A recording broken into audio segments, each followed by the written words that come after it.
In the last video, I told you guys about my favorite accessories for the Sony ZV-E10, but my favorite accessory of all is a really good lens. Here is a short, non-comprehensive list of lenses that are highly rated for the Sony ZV-E10. The lenses that have the asterisk next to it are the lenses that I've actually used, not counting the kit lens. Now, there are two basic categories for lenses. You have prime lenses and you have zoom lenses. A good way to tell is that prime lenses just have one number, that's the focal length. You have the Sigma 56mm. I know that's a prime because it's just that one number. Zoom lenses usually have two numbers with a dash in between because those lenses can actually zoom in and out. It's not a fixed focal length. So I know the question is going to be, why would anybody want a fixed focal length? Why wouldn't you want to get a lens that you can zoom in and out, right? Good question, because I actually prefer prime lenses. That's all I have, as you can see by the asterisks. But before we get into that, let's take a step back. Let's talk about the anatomy of a lens. When you see the name of a lens, you're going to see the brand name first. Then you're going to see the focal length.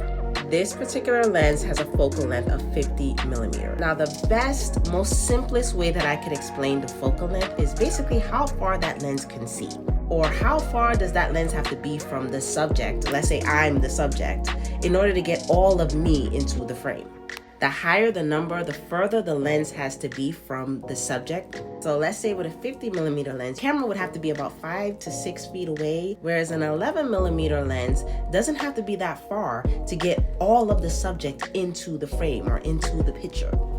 Generally speaking, when you see those lower numbers, those 11mm and 16mm, those are vlogging lenses. Because those lenses are made with the idea that you're going to be holding a camera in your hand and you still want to be able to get majority of the background into your frame. Now, my favorite part, the f-stop or the aperture. This is one of the most important aspects of a good lens. The f-stop or the aperture is going to tell you how much light that lens is going to let in. When you see a lens with a low f-stop, f1.4, f1.8, those lenses perform better in low light. Prime lenses, even though they are fixed length, they generally have lower f-stops than zoom lenses, which means that they perform better in low light situations. So if you're going out at night and you want to film in a club, these are better lenses. And if you're like me and you like that nice creamy bokeh, you're going to get a better bokeh on a prime lens than you are on the zoom lens. Generally speaking, the most popular brands are obviously the Sony lenses, the Sigma lenses, and Tamron lenses.